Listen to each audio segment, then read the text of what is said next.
Empire.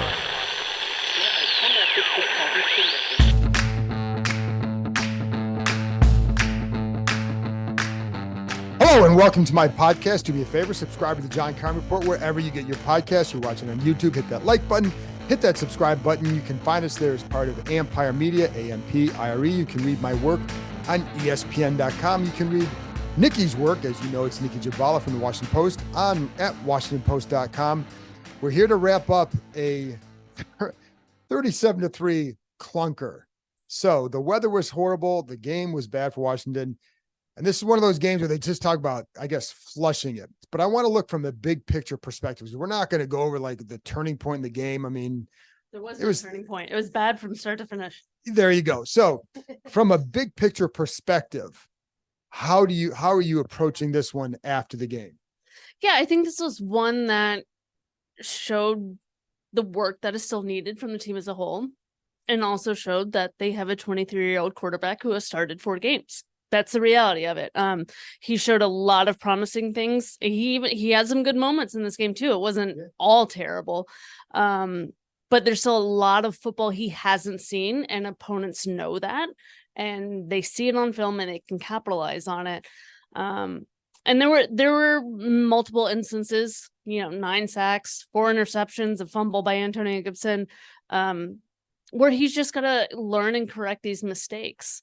And they're going to continue until he does. But the hope certainly is that, from what he gleans off film, from what he saw out there, that, these are correctable issues. And some of these, it's growing pains, right? And it's funny because you bring up 2 Bills players in the locker room did say that they felt like they could give him some different looks and they could throw some different coverages, get him to hold, because I think it was Jordan Phillips said they knew he would hold the ball a little bit longer by doing that, and they took advantage. And I think it's a combination of they give him that little bit extra time and they don't have the line to give that extra protection. So it's kind of a bad combo. And I think it was Andrew Wiley talked about, like, he's a baller and he needs that extra time. And it kind of hit my head, like, I don't know that he can get that extra time with this protection. So it's the combination. I'm not going to pin it all on him, but he compounded some things, but it multiplies and it becomes a bad situation. It was the perfect storm. And I think it was Phillips too that said they were really focused on getting an interior push on the line, which freed up a lot of things on the edges. I mean, we saw with that AJ Epinizo with that first, was it the second interception? He got a pressure, came free off the edge, got a pressure, and he was picked off on a check down pass to Gibson. So these are things that, Sam Howell's still learning. The offensive line needs to, it needs to step up and really protect them better. And it really stretches to the whole offense. The backs missed a number of blocks, failed to pick up a couple blitzes. There haven't been great blocking by the tight ends. Logan Thomas was out this game with a concussion. So it was shared by all. Ron Rivera said that to his players afterwards, that we're all culpable. But this one, I think more so than any other, really reflected Sam Howell's youth. Yeah, and I think it comes back to some decision making when you're in the pocket, when you're in those situations and little things. I think it was the first sack when they get down to the 25. Good drive going. They got it rolling. And once this team gets away from, you get behind, you can't get behind against Buffalo. They're going to tee off, but they're in a good situation there. And then a first down, drop back to pass, and there's nothing there. And it takes him about, I timed it, 2.9 seconds to basically look to the right, where he could have just checked it down to De'Ami Brown. Right. But he doesn't. He gets sacked to say, our loss. You have to pass again, another loss. And now suddenly, it's disaster. And those are little things that, as a young quarterback, you have to learn. And I think the key is it's one thing to go through growing pains if you have a quarterback you don't think can play. This kid, I think, can play. We've seen it for 3 starts. It's not about that. It's about what more do you have to see? And even Eric Bieniemy has said multiple times, when he's going through something, a lot of times it's for the first time, and you have to remember that. Right. No, I was just thinking of that when he said that in preseason and training camp, that when he makes a mistake, you have to remember that it's usually the first time that he's seeing that in a game. I mean, this was really just his 4th start. So this was, I feel like this was bound to happen. You see it happen with a lot of younger quarterbacks. I don't want to say that, the book is out on him. It's not like that. It's just with more film, there's more to, review and pick up on tendencies, and teams are seeing that now. And like, the average time to throw on third downs, he holds it even longer. That was something they picked up on. They could see how he, really stays on that first read in his progression longer than others. They were able to jump in front of their receivers and get the ball. So things like that he'll learn as the game speeds up in his head, like it'll become easier. It's just growing pains. Yeah. And listen, they very went painful growing pains. well, and I mean, there have been growing pains in the other 3 starts. They just, he made a lot more plays and he played well, which is why people have hope for him. Right. It's why I think he'll still be a good quarterback. Right. But this is what you go through. And one of the things from Denver that they notice is the little looping by the ends, and you get them to flush out a little bit. And I talked to someone there last week, and like the fear was, if you don't handle that better, they're going to keep looping around those ends. And we saw that a little bit today. But then it's also, I think, the one thing I think people around him have mentioned, it's about the ability to process this and not let it dwell and not let it fester in his head, and that he's really tough mentally and that you can overcome this. And I think that this to me is a big week for him, not just about like, oh, do you play well or not? It's always, to me, it's like, how do you respond? How do you show the players you're coming back? Right. And I think he'll respond well in that area. Right. And they're going into probably the toughest environment in the division, going to Philly next weekend to face the Eagles. So, I mean, this is certainly the biggest week so far in the season. It could end up being the biggest week depending on how their season goes. But I mean, to come off a loss of this magnitude, it's a bad loss. It's the second most lopsided loss during Ron Rivera's tenure. I think the first most lopsided was the Dallas game when they just got the COVID one. Yeah.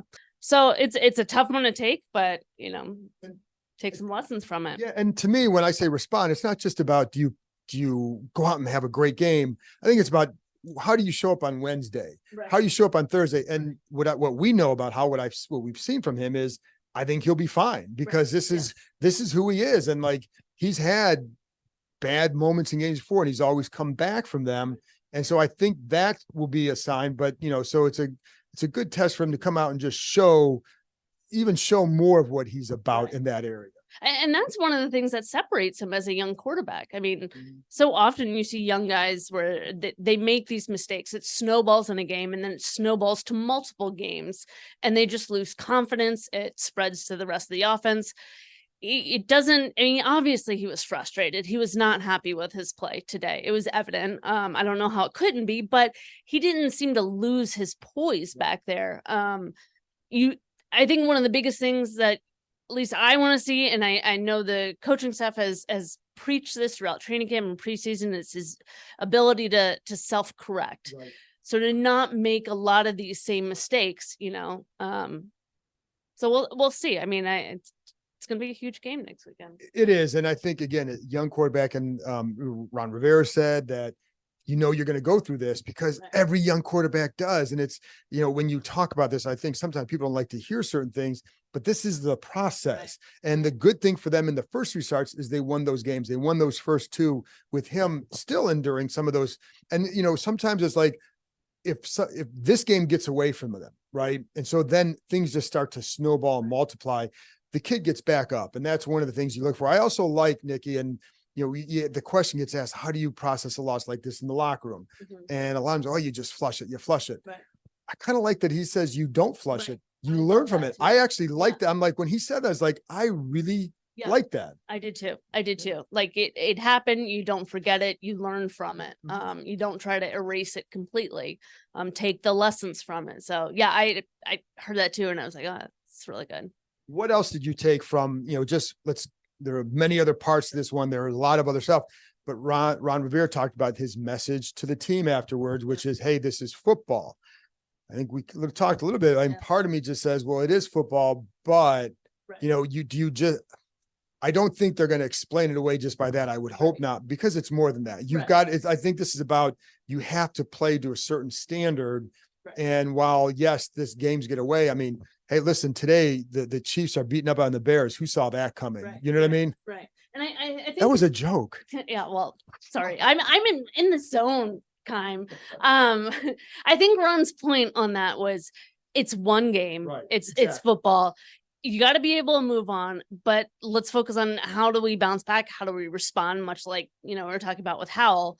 How do you come back from this? That'll be the ultimate judge of who we are as a football team. I think that was the point he was trying to make. And I think, and I agree with, like, you can't overreact, because again, you look at every Sunday and there are weird games going on. Right. I mean, as we speak, and I don't know what happened, but Arizona's beating Dallas, and there have been some other weird games that happen, and so you never, but this one just gets away from them. And I do think you have to learn. And how do you feel? Like, we've been around this program now, this is the 4th year of it. How do you feel they will respond to a clunker like this? I think they'll have a strong showing. Will it be enough to beat the Eagles on their home turf? I don't know. That's tough. I mean, they've done it before. Certainly they can do it. But that is a tough ask. But if they can remain competitive and not make these mistakes where it feels like they're just beating themselves, the protection issues, Sam Howell holding on to the ball too long, missed tackles, drop passes, like detail things. Yeah. And it was spread to, actually, it was just the 2 phases. Cameron Cheeseman had a perfect game. The snaps were good, folks. Go crazy, because the snaps were good. But yeah, I mean, the details things, all the things that they preach throughout the off season of, blitz pickups and, the little things. That's what hurt them today. It is. And like Robinson had struggled on one. I think, I know even like you look at the tackles, there were some issues again. I mean, there was one where I think it was on the first set, one of the sacks, that Wiley gets fooled by a guy, does a fake stunt, and then just he goes inside, comes around. And it's like, and they're getting beat there. And so teams know this. And so, like you said, you get a book on a team, that's part of the book. And then the inside pressure with a guy, they want to create good throwing lanes for him. If you get inside pressure, it's going to be hard for any quarterback. And they're not like, this kid can get out and make plays. We've seen that, but it's hard for him to do that if there are no lanes for him to really squeeze through. And yet we see Josh Allen squeeze through some lanes. This is a tough team to go against, because their offense can capitalize on any gift their defense gives them. And they did today. I think their front 4 is very sound. And this was without Von Miller, who's recovering from an injury. But I mean, they knew what they were facing. They prepared well. Disney Plus, Hulu, and ESPN Plus. This fall, the Disney Bundle has all the action. Holy smokes! Watch live NFL and college football games on ESPN Plus. On Disney Plus, there's Loki Season 2. War is on its way. And Ahsoka. Buckle up. And on Hulu, you can watch The Boogeyman and Welcome to Wrexham. Oh my God, the expectation. All of these and more streaming this fall with the Disney Bundle. Blackouts and restrictions apply. 18 plus only. Access content from each service separately. Offer valid for eligible subscribers only. Terms apply.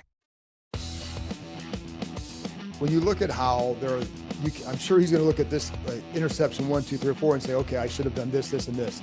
And I think there are things. So now what does he do the next week? And that to me is the key to the growth, is how, okay, you had a bad day. I think there's a song in that. So you had a bad day. How do you respond? And that's, to me, like, I enjoy process. Yeah. So I like to see, where does the growth go? What do you do? And I have a lot of confidence that kid will do that, but you have to. But I think going back to the team in general, because this is way more than just about him. Yeah. So again, being around them, the resolve that we've seen or whatever we've seen. And, here's the other thing, and I was going to get to this too. The last several months, and somebody else brought this up in the locker room, everything's been positive. Right. Everything's been positive, ownership change, you do this, you get, Eric Bieniemy and Sam Howell 2-0 and this and that. This is the first big test for this new iteration of the Commanders as to how they respond. Right. No, and it's a big one. And I do think that, yes, it's a first big test. And if it were any other team, maybe it'd be a bigger one. But this team for the last 3 years has known nothing but negative news. So I'm a little less focused on, them riding the wave of positivity these last few weeks, because I don't feel like they overlooked anything. I think a lot of this is a product of, lack of experience and just one of those days where it was just poor play all around. I mean, the defense gave up 16 points through 3 quarters. Yeah. So like if if the offense does anything, the offense had 10 possessions, 10 full possessions. One was a kneel down. Yep. Basically 5 turnovers because one of them was a turnover on downs. But like you can't win in the NFL by doing that. Their first 11 plays, 3 were sacks and 1 was an interception. That's not a good efficiency model. Like that's just not going to work, you know?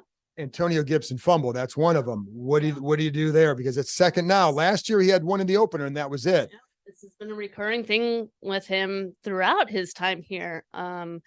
You know, every year you hope that he's kind of nipped that and, you know, has learned from it. And not to say that he hasn't learned from it, but, you know, second time already this season, at what point do you know, give more to the rookie, Chris Rodriguez Jr.? And you know, I just think at what point does it become more of a liability than a value add?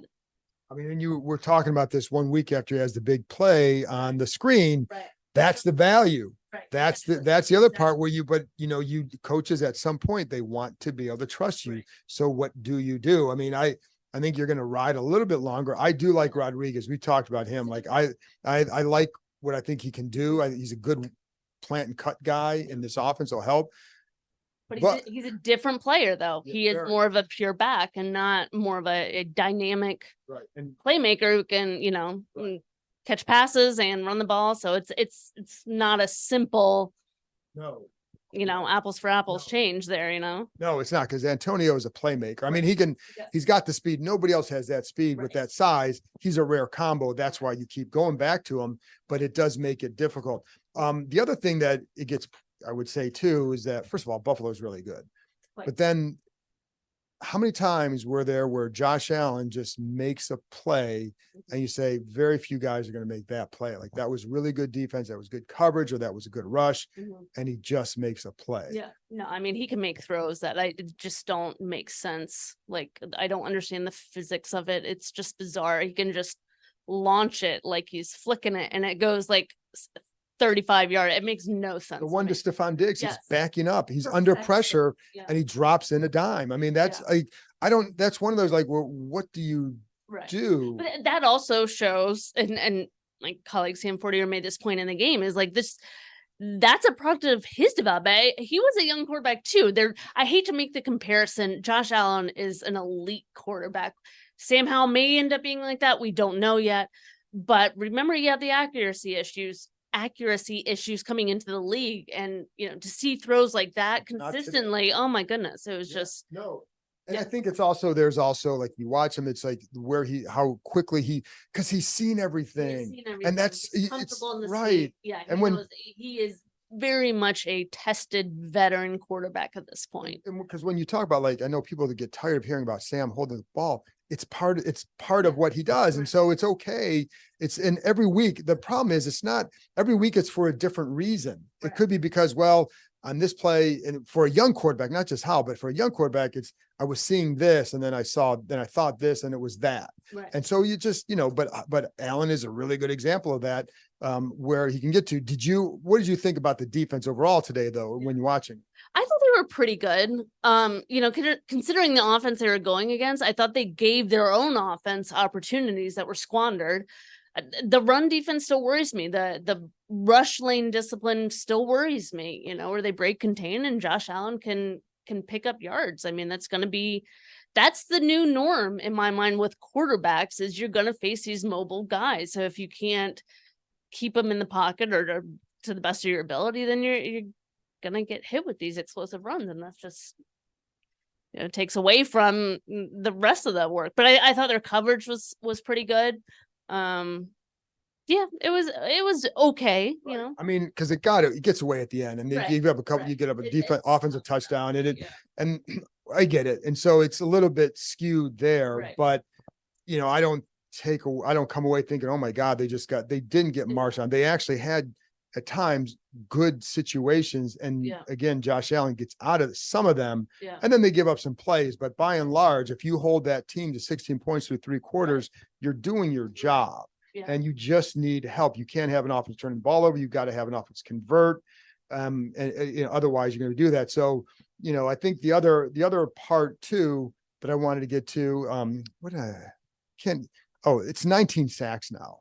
in 3 games. And I know, like, I'm not going to go back on to Howell, but like the whole thing, like how much can one guy take? Yeah. And, you know, do you have concerns about a guy getting hit that much? I mean, yes, you don't want your quarterback hit that much, but you know, what can they do about it? What will they do about it? I don't think they're at the point where they're going to make a switch on the line, and they're not all on the line, those sacks. I think some of these you got to ride out with Sam Howell, given his age and inexperience. But I think there are more things you can do within the scheme, more things you can do to help the line, especially on the edges. And frankly, the tight ends and backs just got to be better at blocking too. Help out where you can. So it's not a lot of great answers, but I think they can reduce it a bit. So the other thing is the first half, the numbers are always skewed more heavy pass. And I was looking at it today, even the first drive, I think it was like 9 plays, something like that. And it was 3 and 3, and then it's sack, Yeah. Interception, because the first sack leads to the next 2. But would you like to see a different balance? Is that something you would like to see more of in the future? And then not a 50, you're not going to get 50-50. Okay. Yeah. You know, shout out Chris Russell, but you're not going to get 50-50 all the time. But could you be a little bit more balanced? Because I thought Brian Robinson was actually running the ball well today. And like, that was a guy, like, he's having a good game and Yeah. he can't do anything with it. Yeah. Yes, I would. The problem I always have with the opening drive is, you know, those first 15 plays are almost always scripted. So there's especially with a young quarterback too, there's very little built-in option typically. So yeah, I think generally I would love to see the run game get established a little bit earlier, especially if it looks like Robinson is, you know, picking up those extra yards. But, you know, I felt like the first 10, 15 plays, the problem is the whole game was like the first 10, 15 plays, and it's, you know. Yeah. But the funny thing is, like, that was a good drive Yeah, it was. up until the first sack. Yeah. And then the first sack leads to the other, the other negative situations. But, you know, I like how Robinson has been running the ball the last 2 weeks. And I felt like he was running the ball well today. And it's funny because we have to do like a stock up, stock down. Like, well, who the hell do you put for stock up today? Well, I put him because he actually ran the ball well. And because there weren't many other, I picked him because I had to turn in before Cam Cheeseman had that really good last snap. So Daron Payne on there too. Daron Payne. Payne's always, Payne's, his stock is always up Yeah. there. But it's the running game the last 2 weeks with this kid. Because I think if you want to start to not change things, they're 2-1, but if you want to get, you know, help offset some of that stuff, then maybe that's a way to do it, is to get him a little bit more involved early. Yeah. No, I agree.